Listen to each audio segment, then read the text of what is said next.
Right, chaps, there are two ways to build a fire, and then there's Jane's way to build a fire. So this is only a way to do it, but this is the way that's worked for me since we've had the wood burner. I've already brought in 2 rolls of wood of a variety of sizes, and we're going to use different sizes to get the fire going. So first thing, we need to rake it out, and I had, you want this thing?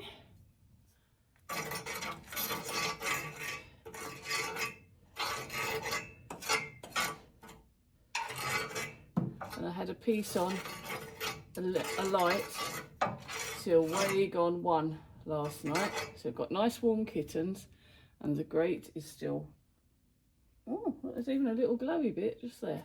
You see that? And that's what you ideally want.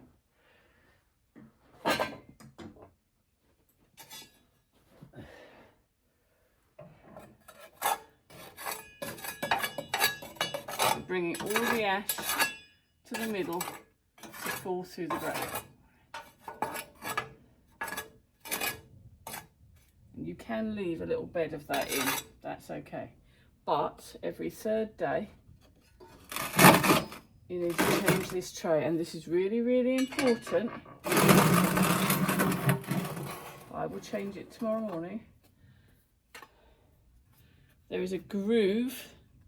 That groove, you need to be able to get your fingers in, so it must go in that way round, and it must be pushed all the way back until it goes clunk.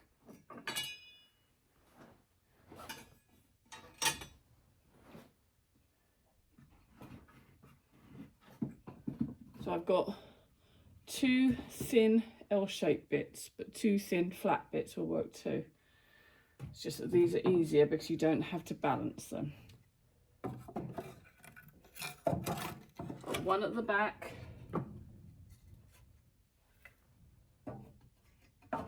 one at the front. Then in my box that I prepared last night, because I'm not an idiot, are about, well, I can do 8. You might want to do about a dozen screwed up pieces of paper and some random chewed up egg boxes that the cats provided me with.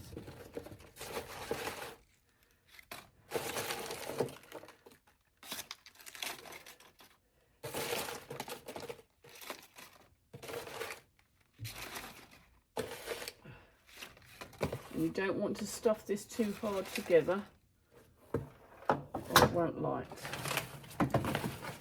Now this is my piece of magic. This is an envelope, but you've got some pouches as well. And in here is some really tiny bits of wood, some sawdust, and that's what you need to put in there. And don't overfill it, because otherwise not enough air gets through and it won't light. Put that on the top. We've got lots and lots of pieces of wood that are relatively small, and we're making a grid or a teepee shape. It's quite difficult to do at long arm range.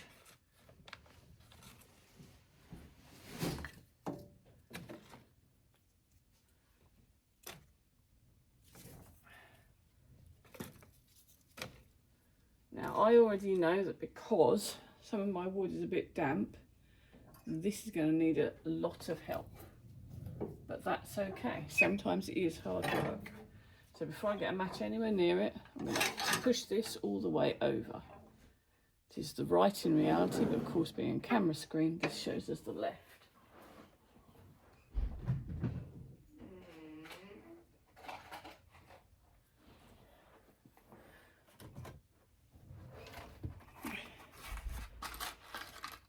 Get my long match. I can do it with little matches, but long matches are much more reassuring because you've got the whole length of the match to light before you burn your fingers. strike the match, light the paper in at least 2 places.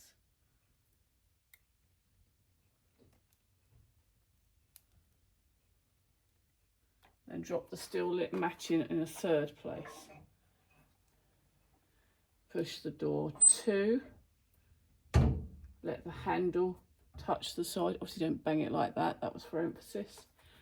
And this is why I don't unload the wood until I've already laid it, because now I can keep an eye on it while I get the wood out of the bags.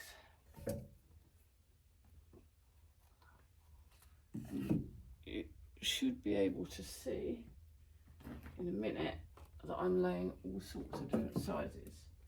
Now once this fire has caught, I am going to turn the telly on, but I'm going to leave the camera running. So you might want to fast forward to when you see my bum in the picture again. But you might not, because this is going well. Okay, so as you can see, we've been alight for, maybe 30 seconds. Now I'm confident, look at the size of those flames. Wouldn't normally open the door right up at this point. I can shut the door, but I haven't touched the vent.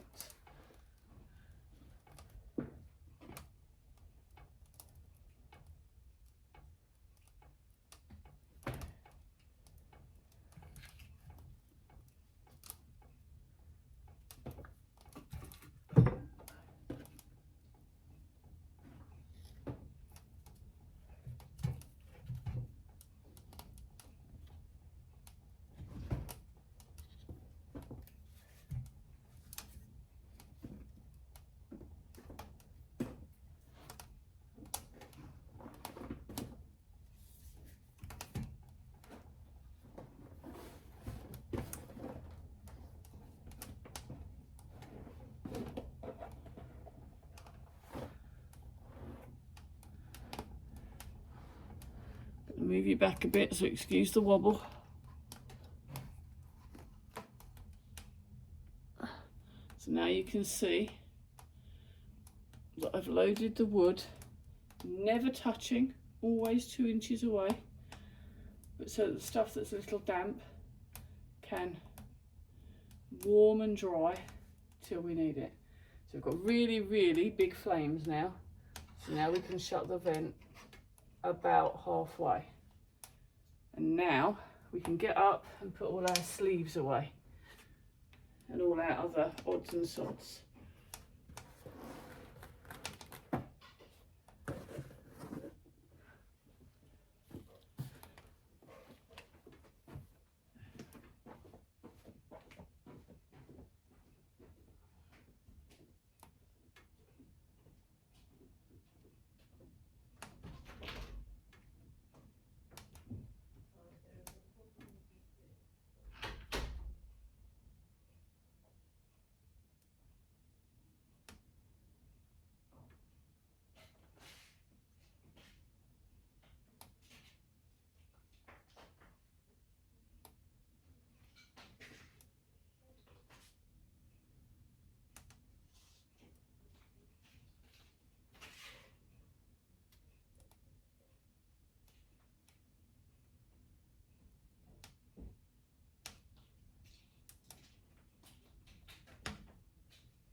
Saying something ridiculous.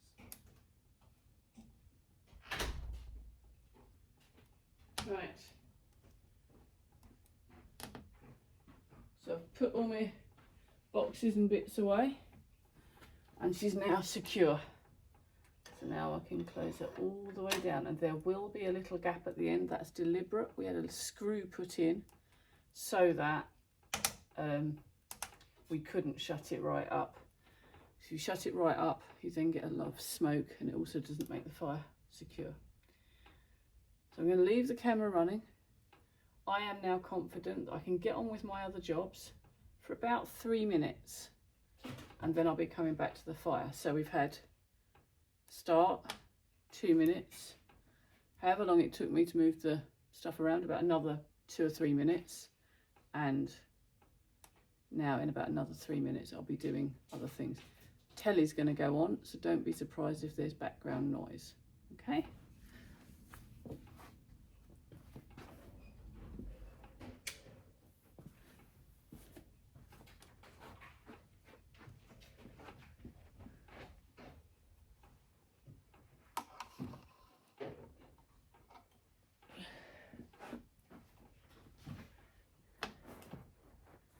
Oh, and I also pull the rug flat to the floor every single time. If you let it ruck up, you are creating a fire hazard.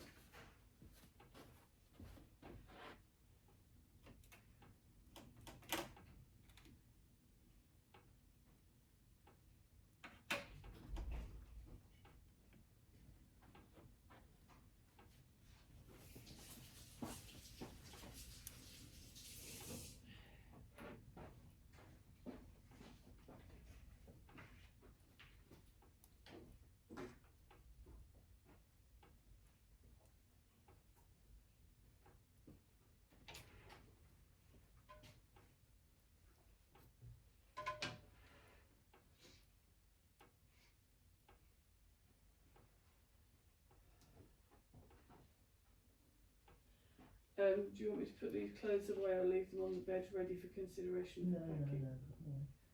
The kids said we couldn't sleep. No, I said just don't say anything silly. Darling, they're not going to watch hours and hours of I'm going to turn it off in a minute. Well, you'll need to edit it. They just won't watch it. They'll just fast forward anyway or not watch it. That's the point. I want them to get, for the first 20 minutes or so, the fire needs a lot of attention. I take it you haven't fed the kittens? No, I haven't, because I've been doing the fire. Okay. As on the criticism, can you please bring me some cat food in because I can't lift the boxes?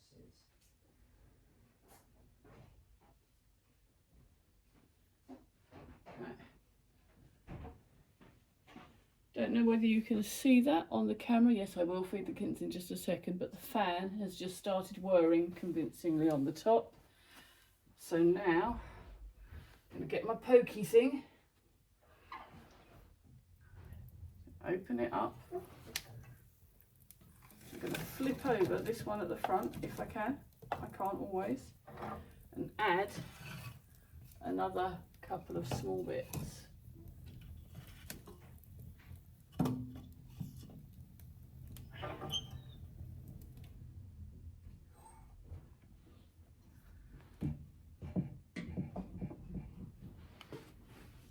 And I'm going to be up and down to this fire every 10 minutes for the next half hour or so while I'm doing other jobs. The parties and the politics and then that have helped shape the lives of LGBTQ+ people. Now, from remembering the AIDS crisis to